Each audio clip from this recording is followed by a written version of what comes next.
Church adult education session, or should we say welcome back? It has been a little while since we have had a traditional in this room adult education session. We took a break during the season of Lent for Church in the Round. I know some of you participated in those groups either in person or online. I hear that it was generally a very positive experience, so I'm really grateful for that, for the ways in which you grew and shared as groups. And now I'm grateful to be back together as a large group here. A few words about our upcoming series, and then Matt and I are going to kind of co-lead this first session together. We received, after our fall series, Owning Your Theology, we received a lot of feedback from the group about the things that you liked about that experience. And so we came up with our series for the early spring, which we called Disowning Theology, right? A sort of counterpoint to owning your theology. What are the things within Christian theology that have problematic or negative consequences in the world? We talked about fundamentalism. We talked about anti-Semitism or anti-Judaism. We talked about the ways in which Christian faith has sometimes been used to bolster or support oppressive regimes or cultures. And so that was our sort of counterpoint and balance of fall and spring. And then for the rest of the year, for the rest of the program year, we have a new series that we're calling Ties That Bind. You'll see a little card on your desk with an outline of this series. And this is because one of the topics that came up repeatedly as we were talking through Disowning Theology, that series, was some of the ways in which the church has given messages about family or gender or sexuality or singleness or all different kinds of ways in which the church has done damage in interpersonal relationships, but also the ways in which the church is incredibly supportive of family relationships, interpersonal relationships, the way that church can function as friend group and community. We couldn't put a series like this either in Owning Your Theology or in Disowning Theology. So we wanted this to be its own separate series that we go through this spring. And we're gonna start today by just exploring that concept and that metaphor of church as family. Our title for today is How Did the Church Become a Family? And we'll talk through some of the ways in which that can be this really fruitful metaphor and some of the ways in which it can be a really limiting or distorting metaphor for what the church is in the world. And then from there, we're gonna look at other kinds of family and social relationships. Matt and Tim Delmont are going to co-lead a series on notions of Christian fatherhood, a sort of theology of fatherhood, both in sort of theological and also in terms of human relations. I will lead a session on friendship and community. What are the roles of non-romantic relationships, of friendships, of communities, of bonds that hold us together? We have Jimmy Hoke, who is a new member. You may have seen him in the new members class. He belongs to West Connect, and he teaches at Luther College. He's going to talk to us about queer contributions to theology of relationship, which I'm really excited for. And then everyone's favorite, Amy Marga, is coming back at the end of May to talk about mothering in the Christian tradition. So we have a great series lined up. We're really excited to get going. But I want to invite Matt to come up now and share the task of kind of introducing this series through today's class. So Matt, do you want to come and join me up here? I think there's another. Do you want to take the podium? Oh, sure. Thanks. And we apologize for the resolution on the screen is not as good as it usually is. We had to go to a plan B with the technology today. So it's not you if it looks blurry. Right. You don't need to go to your optometrist necessarily. Yeah. So, and here's the schedule that Margaret just ran through. Somebody pointed out, should I just keep rolling? Yeah. Okay, somebody pointed out that that ties that bind sounds like a potentially negative topic. And we said, no, there's a hymn, Blessed Be the Ties That Bind, Our Hearts in Christian Love, which some of you might know. But ties that bind also can have a sense of negative. So we recognize that all of these topics, there are incredibly positive contributions to thinking about how the church shepherds family. But there's what I call a shadow side in some of these. When they become norms, they become means for excluding some people or making some people feel less than fully part of the group, or even in some cases less than fully human in terms of how the church has dealt with these topics. We could probably spend 15 or 20 weeks looking at all of these. We're going to try to do it in 5. So today, I'm going to stand Well, on maybe I we think should I'm start. I don't know if we can. Keith, can we get both of us and the screen in the shot?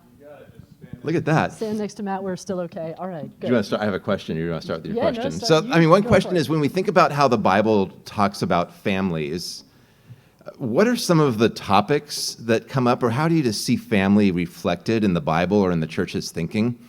I mean, I'll prime the pump with a couple. So honor your father and mother is one of the 10 commandments. We teach it early on to children.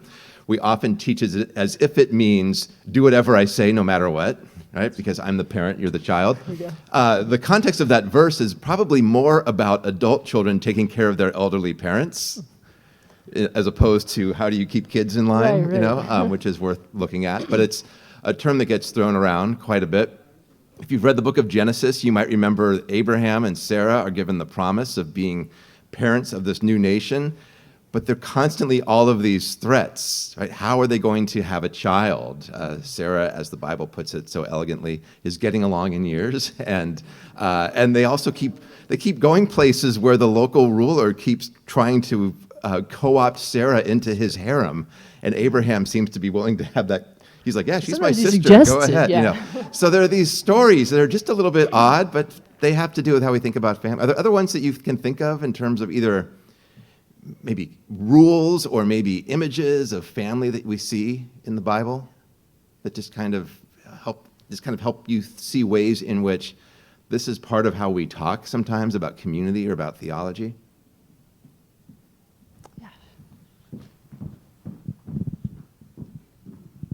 I think about Noah and the ark, and the humans go in pairs also, his sons and their wives, as well as the animals. So it's an interesting thought about we are just part of the creation.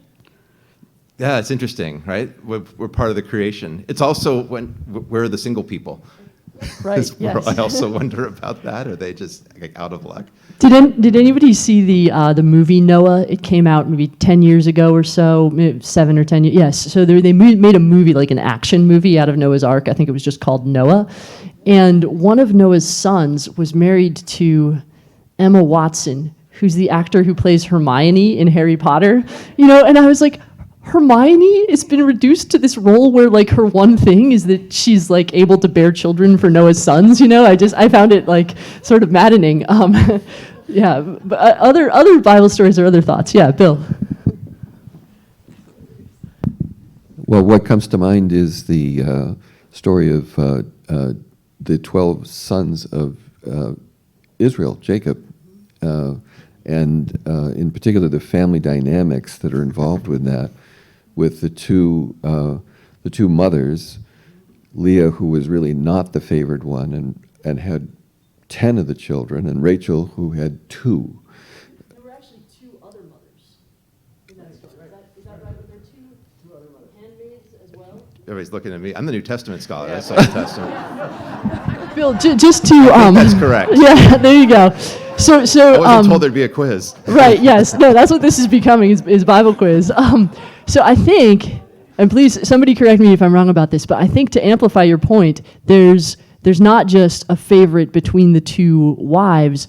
I believe that each of them also had a handmaid who then bore some children for Jacob. So that there's actually 4 mothers to those 12 sons. Anybody? I'm looking at a room full of Bible scholars. Gene, am I right on this? Are there 4? Do you know, or? I'll stick with Matt. You don't know. Okay. All right. Okay. So yes, if it's in the red tent, then it's surely in the no. No, I think that's right. I'll double check and we'll get the facts right before the end of this. But just to say, I mean, if we go back to Abraham and Sarah, there's also Hagar, who's the mother of Ishmael.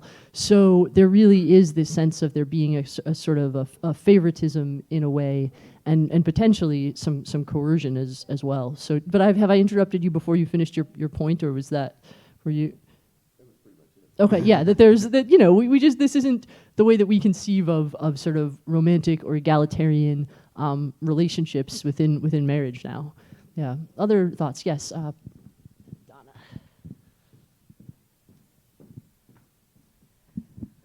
At the crucifixion, when Jesus looks down and says, to one of his disciples, your mother, to take care of Jesus' mother. Yeah. No, that's a to me that's a beautiful and tender moment, when Jesus is on the cross, and I think it's John's gospel, and sort of gives Mary and John to one another as mother and son. And this, I see a lot of tenderness in that. I don't want us to just sort of beat up the Bible here. I think because I think there's a lot in it too that can really support family relations as well. Yeah. I sometimes like thinking about Mary and Martha and Lazarus, the siblings who were friends of Jesus. No, that's right. And there's family dynamics there, and there's also this really sort of tender love and care among the siblings. They each bring a different contribution to the family as a whole. Yeah, I really like that. Oh, it's interesting. I'm sitting here racking my brain on different families, and everybody's brought up really good examples of what reality is that we face now compared to what we see on TV with Donna Reed and The Father Knows Best, those kinds of things that we were fed for so long. The Bible is more realistic, I think, about family, about dynamics. Say what Father Knows Best and Donna Reed. Well, they're the perfect mother and father who have all the answers. The kids get into mischief, but never anything serious, and they learn the right lessons every time. Leave it to Beaver. Yes. Okay. Come on, millennial. Come on. Awesome. Yes. Some of us are going to Greece, and Lydia, she was converted, and her household. And so in the New Testament, family was really big, and it was bigger than just the nuclear family. So I'm thinking of that. Yes, Marge. I want to pick up on your comment. For some reason, and I think it's because of the time of year that we're in, the Easter season, I think of the New Testament and the Acts of the Apostles. The church family becomes, I thought of the whole community, whether it was Lydia and, that whole group, it was more or less a small village, wasn't it?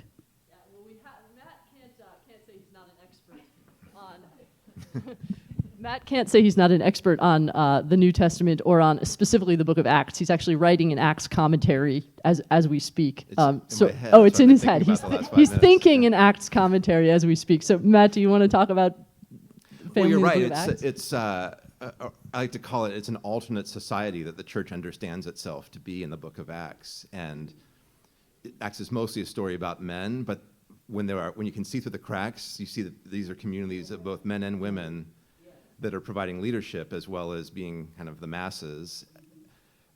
But it's also very hard to see children in that. The rule of thumb is usually look where the women are, and that's where the children probably are in the ancient world at least.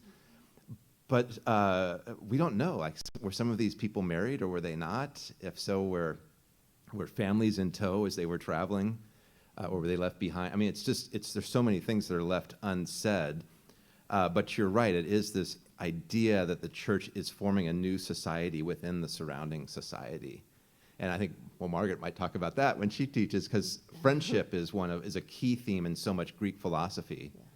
And the church seems to pick up some of that as well, at this idea of what is a true friend, not just being nice to one another, but this commitment that one makes to a friend that doesn't quite have the same formality as like a marriage, for example, but there is a sense of almost a contract, right? Yeah, I mean, it's even the vocabulary of virtue around friendship. That's one of the ways that we exercise virtue in the ancient world is through friend relationships, which are really, really important. And I think there's something I love sort of unpacking that those ideas of friendship in a modern context and asking what they mean now. I think friendship relationships are sort of under theorized at the moment, which is a gap. I think friends can be a beautiful thing. Did you have a comment to share? Yes. It's always stuck with me, and I haven't read this particular phrase for a long time, so I'm going to paraphrase, but it always struck a chord with me where it says somewhere in the New Testament about leaving your family to follow Jesus. So that's your primary, circle, and you're going to, and we're admonished to leave our family, to, if necessary, to go and follow Jesus. So that that would be a hard thing to do. So I guess that's why that stuck with me. Matt, I know this anticipates. This is a very It good comment does, that anticipates yeah. some of what you'll be presenting. Do we want to see if there's a few more, or do you want to? Maybe one more. Okay, do we have one more? Yeah, Ronnie.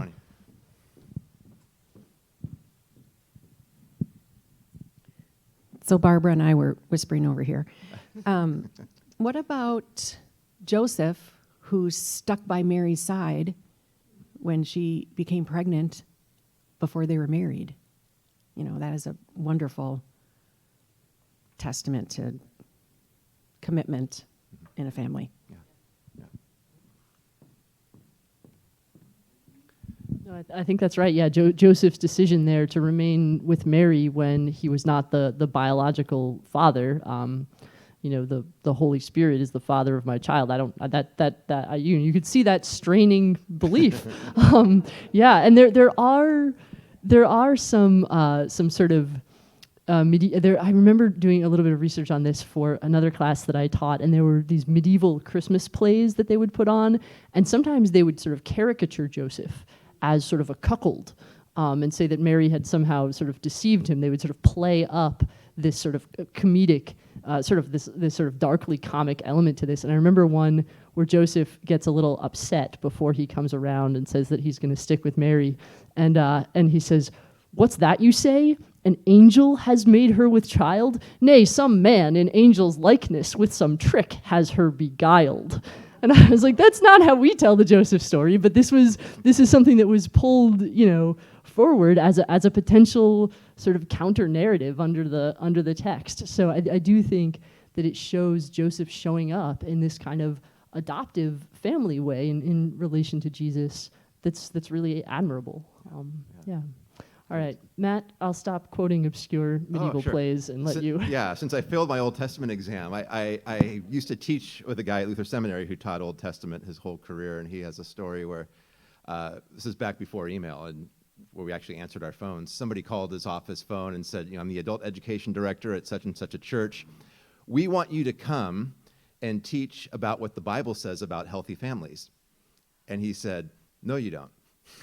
She said, no, we do. We want you to come and do this. He said, no, you really don't want me to come and teach what the Bible says about families. And she didn't get the joke and finally explained, there really are no healthy families in the Bible, especially in the Old Testament, right? It's largely a story of these dysfunctional families of, again, Abraham who's willing to, let his wife be taken into a harem. You've got Joseph's brothers who sell him into slavery. You've got King David and all of his shortcomings. I mean, it makes the book more realistic, right? It has this sense of this is what families look like. And the New Testament is a little bit different. We don't really get, very few married couples show up in the New Testament. Maybe Priscilla and Aquila are the most famous, who are also really totally obscure, but a husband and wife team who are traveling evangelists who work with Paul for a while. And Priscilla's name is often listed first, which is really unusual for an ancient couple, which might suggest her prominence in terms of her gifts, or maybe she's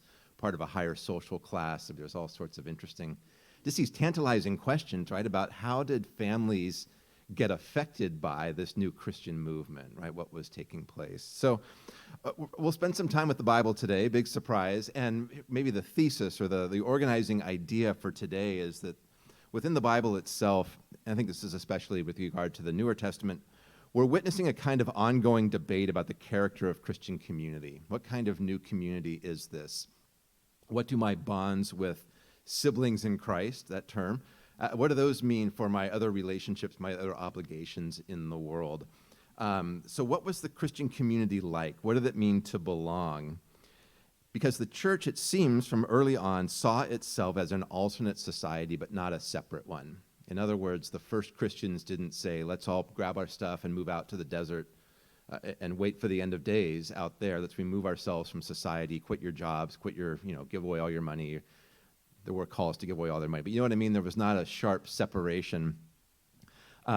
but trying to live within the world and within ancient society and define who they were in a way that was in some ways radical, but in other times in ways really non-threatening. So I want to look at just some of the evidence that we see in the New Testament.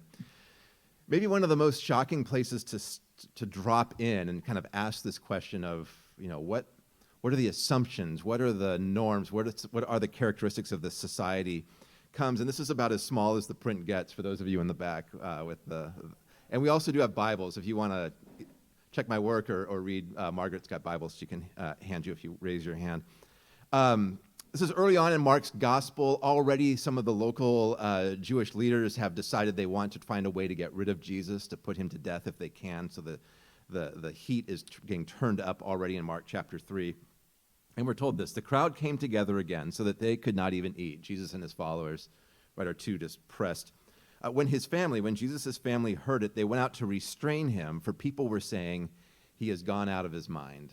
In other words, we're going to take him back home, right? Something's wrong. That's one way of translating this. Another way, and I hear the orange is even harder to read in the back. The other way is this: a crowd gathered so that they were not able to eat. When his family heard this, they went out to restrain him, for they said he is out of his mind. What's the difference there in those? I bolded it, yeah. People versus they is really interesting. One of these in the white is from the New Revised Standard Version. The other one, the New English Translation, or a good translation. The New English translation here is a lot more literal. The grammar actually does make it unclear who it was that was saying he's out of his mind. And kind of most obvious when you see a they, right, you go back to the previous noun, and it appears that his own family thinks he's lost it, right, that he's in danger, that he's unstable. In the midst of this chapter, you also have scribes from Jerusalem, some of the Jewish spiritual intellectual elite who have also come up to Galilee, and they say he's demonic, right? He's a danger. And so here's his family who's come to bring him back. Later on in Mark chapter 3, it kind of resumes this question of what's his family doing there. Then his mother and his brothers came, and standing outside, they sent to him and called him. A crowd was sitting around him. You can almost see this, how it's laid out spatially, right? He's got a group around him, families outside of the structure, outside of the house. And they said to him, your mother and your brothers and sisters are outside asking for you. And he replied, who are my mother and my brothers? And looking at those who sat around him, he said, here are my mother and my brothers. Whoever does the will of God is my brother and sister and mother. You can see why they might have wanted to bring him back home. Think too, right? If he's indeed the firstborn son of a family in Nazareth, no mention of his father. None of the Gospels mention Joseph beyond the birth story. The assumption is he might have passed away. There is reference to Jesus being the carpenter's son or the day laborer's son. So it's not clear if Joseph is still around. But if Jesus, as the firstborn son, has left his home to go on a preaching tour, you can see why there might be some scandal involved in this. And then here, he seems to be redefining what his family is, or who belongs to his family, which is a big deal, I think, in almost any culture. In ancient rural Galilee, this was a really, really big deal because you're responsible to take care of your family. These are extended families, multiple generations that would live together, that would rely on each other's labor to make money and to provide long-term security. But also a sense of identity is so deeply rooted in family in the ancient world, which in some ways we've lost kind of both of our economy, but also our sense of what it means to be an individual in a lot of Western thinking. In the ancient world, a self, was never fully separate from where they came from or from their family. It would be really unusual to make that kind of a break, just like it still is in a lot of cultures today. So this is in some ways really dangerous talk, what Jesus is engaging in here, suggesting that his family is no longer defined by blood, but now defined by this relationship to God. A question here, is he expanding the notion of family or is he replacing it? Right? It's not exactly clear. He doesn't speak much longer about this. In Mark's gospel, the family never shows up again. Other gospels, like Mary's present at the cross in John's gospel. Book of Acts, the sequel to Luke, Mary is still present with the community in Acts chapter 1. But in Mark, at least, we get a sense of he's calling people to a new kind of belonging.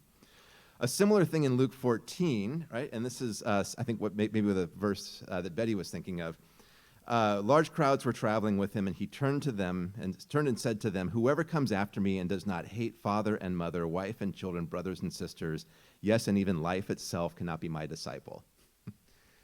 I went to an Episcopal parochial school when I was in junior high, and we were told this does not mean you should hate your parents. This just means you should love God so much that your love for your parents looks like hate in comparison, but you should still love them very much. I still don't know what this means, but it is, again, the sense of a radical break. And if you don't believe me, look at the following line. "Whoever does not carry the cross and follow me cannot be my disciple." In the first century world, to carry one's cross meant to present yourself for execution. I mean, there's nothing pretty about it, right? There's nothing self-affirming about it. It's to label yourself an outcast. It's to label yourself an enemy of the state in practical terms. Which of you intending to build a tower does not first sit down and estimate the cost to see whether he has enough to complete it? It's one of these challenging discipleship sayings, right, where Jesus says it's all or nothing, right? And again, implied here seems to be this idea of a new family. You're entering into a new family group. Who would that be? To whom would that be powerful? I mean, think about it. The gospel writers didn't have to write down everything. They chose what things they wanted to preserve. When you think about this, this is the kind of talk that would probably be very empowering to people who have lost family as a result of their commitment to joining the Christian movement. That wasn't automatic. It wasn't like anybody who joined the church was thrown out of their home, but in some cases it was the case, right? Whether you were, in some cases, maybe part of a Jewish family and the church was starting to divide from the synagogue, or in other places, right? You had given up maybe your social clout or maybe your devotion to all of these other deities. In the Greco-Roman world, for the most part, the more gods, the merrier. The more gods you could worship, great.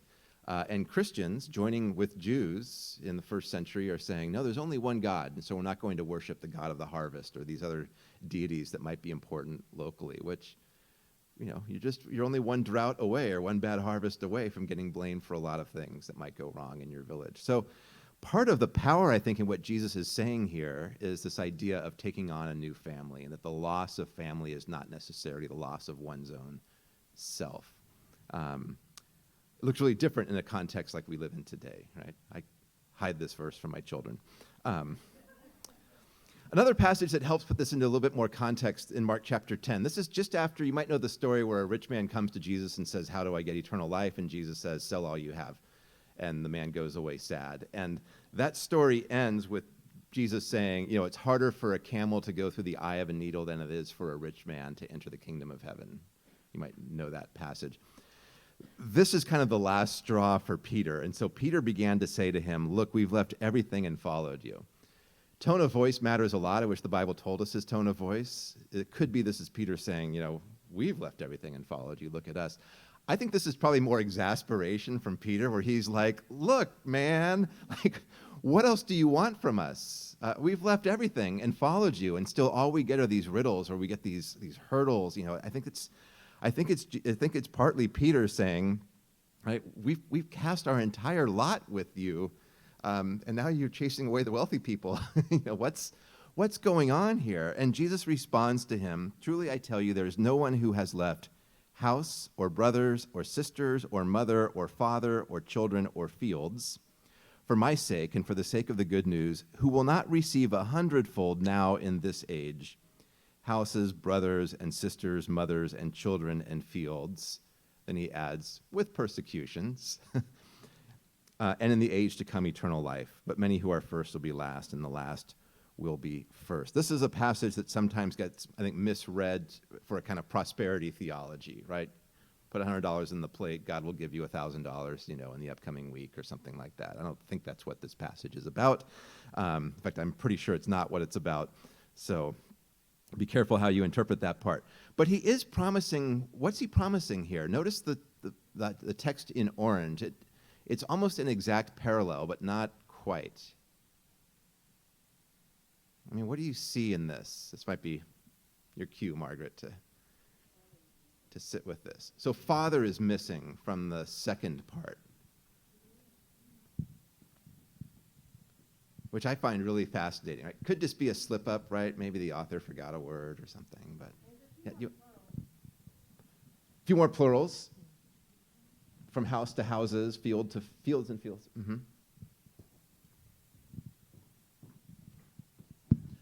The thought I had back even at the beginning was that we take off from the Lord's Prayer, which we've just finished in groups and in Lent. And Jesus teaches us the prayer, Our Father. Yeah.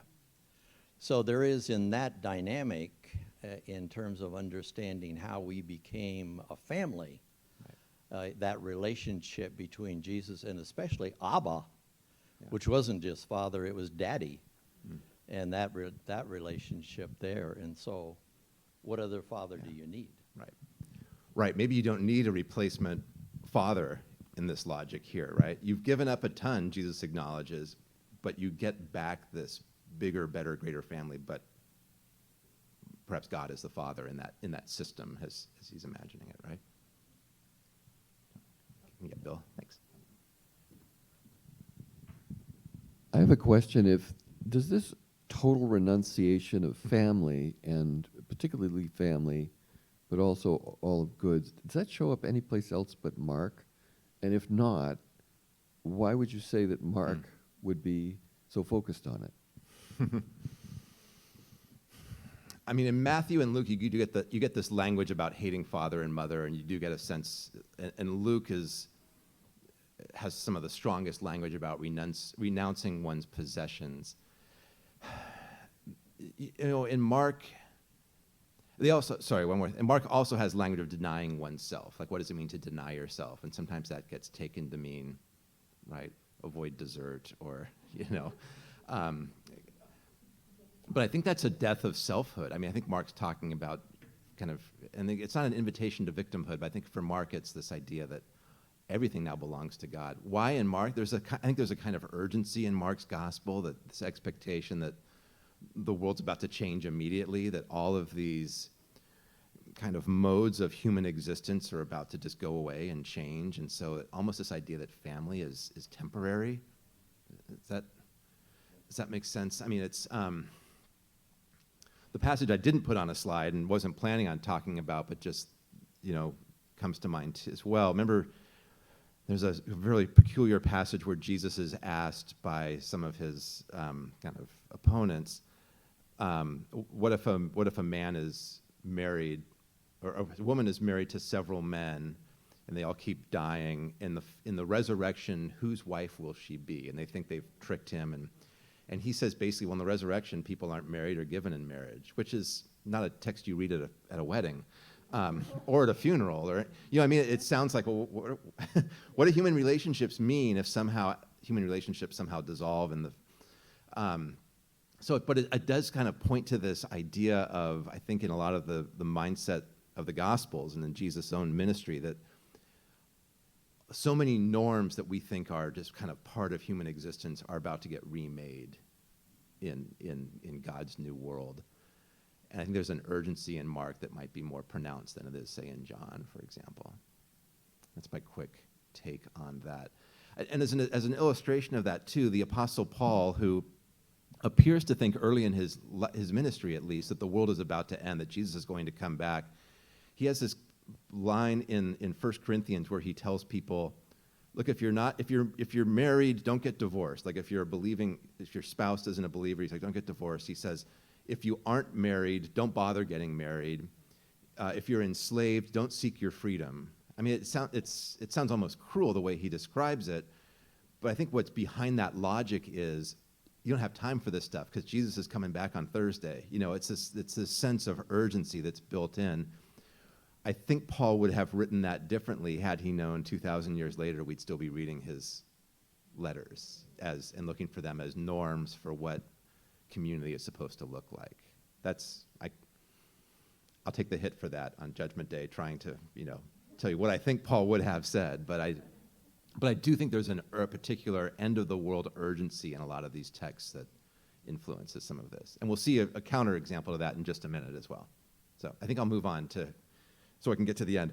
Other things to look at. So one of Paul's letters, Paul's writing to Philemon and also to there's a woman named Apphia, who's probably Philemon's either mother or spouse. Complicated letter, very short letter, but Paul seems to be advocating for a man named Onesimus who appears to be enslaved to Philemon and has now become a believer in Christ under Paul's ministry. And Paul is sending him back. And he has this line about how he wants Philemon to treat Onesimus. And I said, maybe. There's a lot of speculation around this letter, but Paul says this: perhaps this is the reason he, Onesimus, was separated you for a while, so that you might have him back forever, no longer as a slave, but more than a slave, a beloved brother, especially to me, but how much more to you, both in the flesh and in the Lord. I think what's going on here is Paul is entreating, asking Philemon, welcome this guy back as your own brother, as you would your own brother.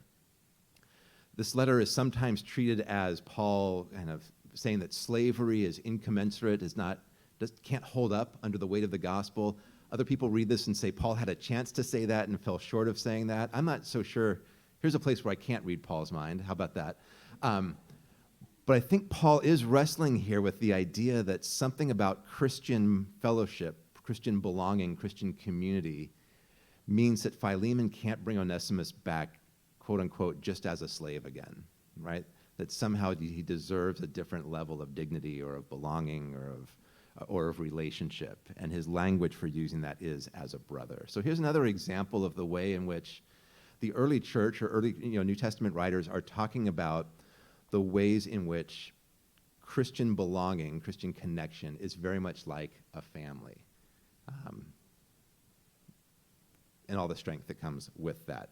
And I think what I've tried to illustrate with the text we've looked at so far, there's a radical edge to that, right? There's something that looks dangerous about that and what Jesus is talking about. There's something beautiful about that when you think about what it means for people who have lost family to find that kinship with others. There's something radical about what Paul might be telling Philemon to do with one of his enslaved people in this passage. There are also other ways. Remember I said we see in the New Testament a kind of negotiation. What kind of family is this, or what kind of community are we? There are three letters that are often referred to together as the pastoral letters. Not that other letters aren't pastoral, but these are three letters who are each addressed to a pastor. Two of them are addressed to Timothy, one of Paul's co-workers, and one is addressed to Titus, another one of Paul's co-workers. And they contain a lot of instructions about church organization. So they're not everybody's not the most exciting letters to read. They have a lot to do with, like, why does Brent always say yes to being chair of certain committees on the church, and what should we expect of church leaders? What should we expect of pastors, and those kinds of things. I put the date here. There are debates about it, whether or not Paul really wrote these letters or whether they come from a later time. No time to dig into that, but I'm at least convinced they were probably written around the year 100. In other words, probably maybe 3 generations into the Christian church at this point. We think about leadership turning over, Jesus has yet to return, all the original generation of people who actually saw Jesus or knew Paul, those people are starting to die out as well. And the church as a kind of global phenomenon, a movement, is now recognizing we might be in this for a long time, right? We might not be a community where Jesus comes back on Thursday, and that urgency might be dying out. How do we equip ourselves for life in the long haul? And not all of these letters say the same thing, and 1 Timothy and Titus are especially focused on church organization. But they have a couple of interesting things to say. 1 Timothy 3 refers to the church as the household of God. It's an expression that shows up in this letter, referring to the church as the household of God, the church of the living God, the pillar and bulwark of the truth. Right? That kind of language, right? That makes me think of the sanctuary, right? The fortress, right? The pillar, the bulwark, the unchanging expression of truth in the world. And so the author here is writing, right, to a pastoral leader about how to behave in the household of God. And so it's imagining the church not simply as a family, but as a household, which in the Greco-Roman world, anybody spend a little time in the first century? In the Greco-Roman world, a household was what? It was a highly structured organization. I mean, there were small households, but in what we might call kind of a middle class, right? They're led by head of the household. We still use that language, right, when you do your taxes or other things. Almost always a man would be the paterfamilias, is the Latin term there for the father of the household, right? Different layers of family. Imagine a triangle or a pyramid here. You've got enslaved people who know their place in this, and you've got also, in some cases, business clients, people who work for you, might be part of your household. It's this extended network. And what's fascinating about that is the household is the same image that the Roman Empire used to describe its own kind of way of being in the world. So in the Roman system, who's the paterfamilias? Who's the head of the household? It's the Caesar. And who's beneath him? Members of certain higher classes, and so on and so forth.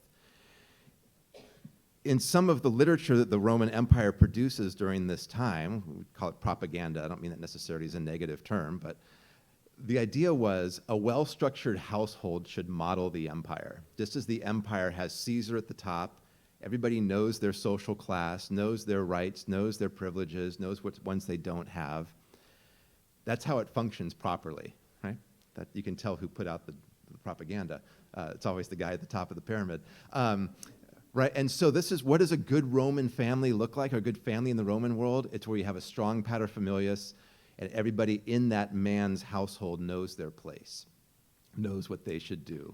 This is why you get some of these passages in some parts of the New Testament about, right, wives submitting to husbands, why you get some language about children obeying parents, slaves being obedient to masters, right? It's this model of things function well when everybody knows their spot. And so here now you've got a New Testament author who's using that household language to describe the church. And so there are things like, there's language like this, and I'll kind of skip over the start where it's kind of talking about travel plans. But here's the worry, right? You may instruct certain people not to teach any different doctrine, right? Be wary of innovation, be wary of change, right? Remain that bulwark. Don't occupy yourselves with myths and endless genealogies that promote speculations instead of, or rather than, the oikonomia that is known by faith. And here I didn't translate the Greek word here. Any idea what English word comes from oikonomia? Economy, right? Literally it means household law. Oikos is house, nomia, nomos is law. We get economy from this, right? What does a functioning society look like? How is value negotiated and determined? Always fun to see what different Bible translations do with this, right? Because, well, the church isn't really an economy, is it? Or what is this household law, this household rule? Some of the language of these letters, and again, these are 3 letters that are really distinctive amongst New Testament documents. A couple other quick things just to note. This is about instructions for bishops, or the term bishop just means overseer. And it says this: a bishop must manage his own household well. Notice the gender here, right? There's no imagination in these letters of a bishop who's not a man. The church has changed between the years 30 and 100. This bishop must manage his own household well, keeping his children submissive and respectful in every way. For if someone does not know how to manage his own household, how can he take care of God's church? Little cringe here in the front from Dora. I mean, what's the logic here, right? What makes for a good overseer of a community is somebody who can, right, keep his own household in check, so to speak. Doesn't mean this isn't a loving person that the author has in mind, but the virtue here is one of make sure the household is under control. What's interesting about these letters as well, they never describe what a bishop is supposed to do. Like, we never get the bishop's job description. All we get are the criteria for being a good bishop, and those criteria are largely about this kind of virtue, this kind of masculine head of the household kind of virtue. These aren't a lot of people's favorite letters in the New Testament, in case you're wondering what's going on here today. But it's interesting to notice how we've got from Jesus saying, you might deny your own family, to now language like this. One more from Titus. Likewise, tell the older women to be reverent in behavior, not to be slanderers or slaves to drink. They are to teach what is good, so that they may encourage the young women to love their husbands. See the order that's desired here, right? Make sure everybody does their job, right? And make sure that job promotes the functioning of this household. To love their children, to be self-controlled, chaste, good managers of the household, kind, being submissive to their husbands. Now look at the last line here, right? Why should they all do this? So that the word of God may not be discredited, which I find really fascinating. It's not labeled as disobedience to God necessarily.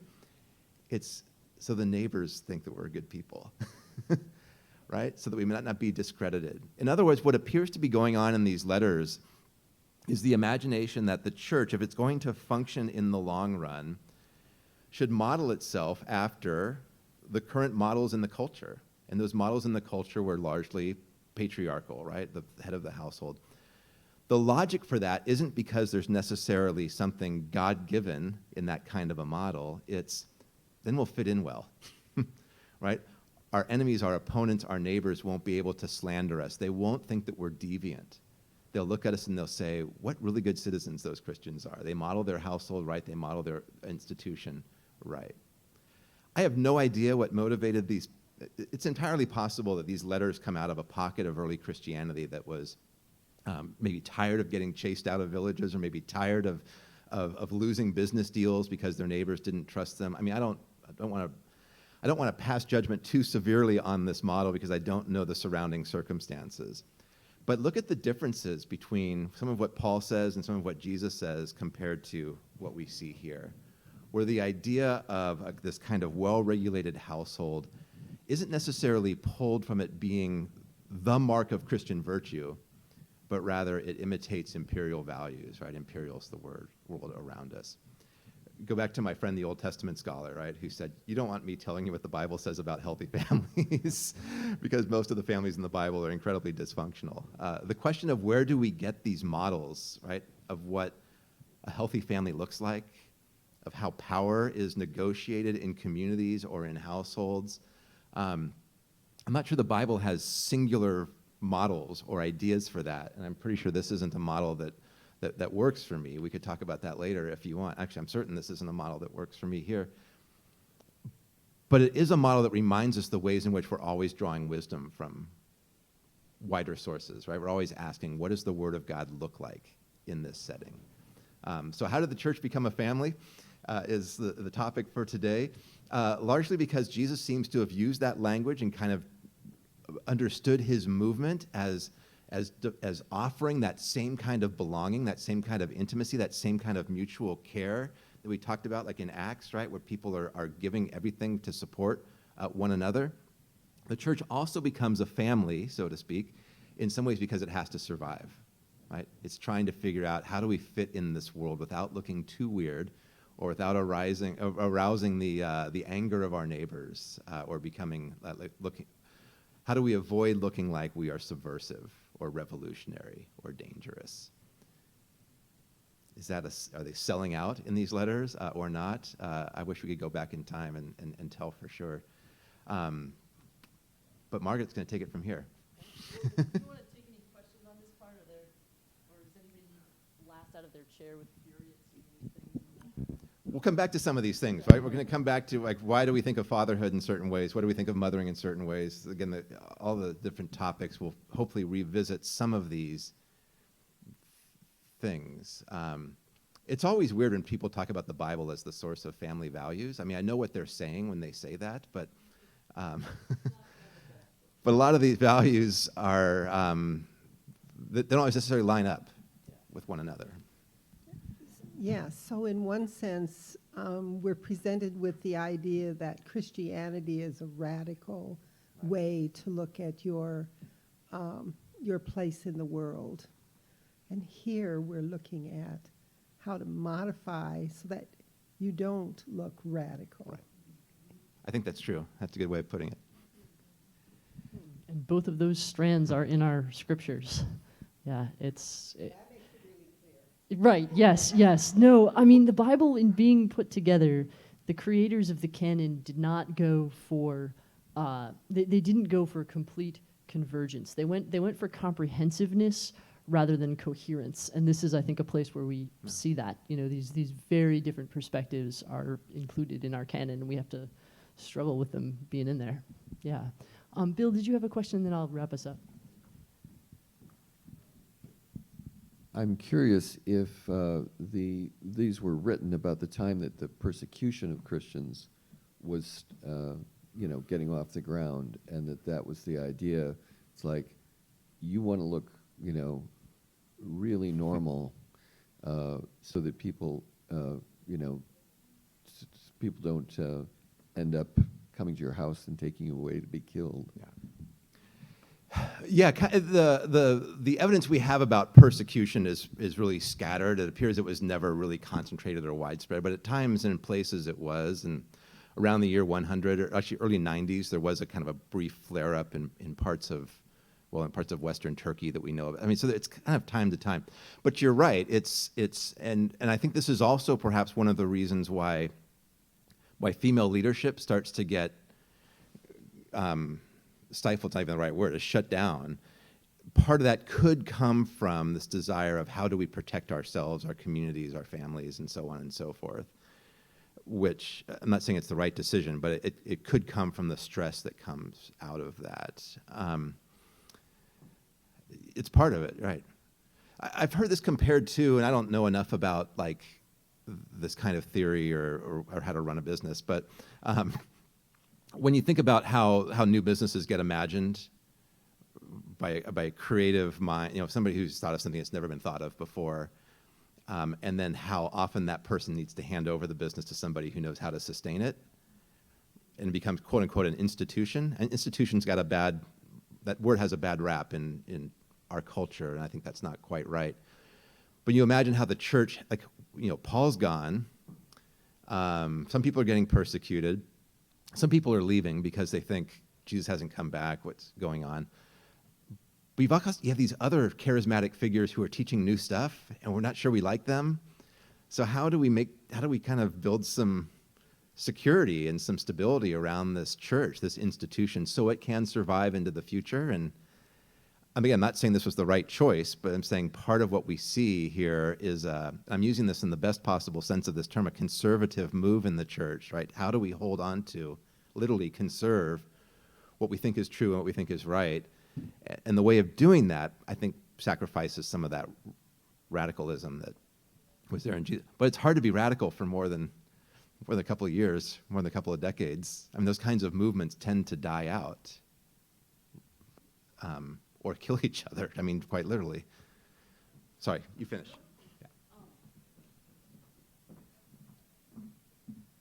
Yeah, I'll just sort of wrap us up for the day by talking about what is all this language of family. I think we've really laid out, where this is coming from in the Bible, in the early church, and these sort of sources of family as a metaphor for church. But I'd love for us to all be thinking about what role this metaphor of church as family plays in our own experience of church, or our own sort of expectations of church. And I think it really kind of varies congregation to congregation. I have served in small church environments where that was how the church conceived of itself, as a big family. I mean, there's even theories of church size in the contemporary context that label those smallest churches like a family-sized church. And the first congregation that I served, it was what's called a purple congregation. Half the people voted Democrat, half the people voted Republican. It was the Trump era. They stayed together as a congregation, in part because of the sort of strength and endurance of those ongoing relationships. So that sort of family model worked in that particular context and congregation. But there's also plenty of people for whom that church as family is not what they're seeking in church. Maybe family is something that's already in place in your own life. Maybe family is something that has pretty negative connotations. The family that works for you is the one that you've chosen or put together, rather than the one that you come from. And so there's other ways of conceiving church that aren't limited to these kind of family metaphors for what are we doing when we do church. When I told my fellow associate pastors that this was our topic, they said, tread carefully here, right? That language of family can be this sort of pastoral flashpoint.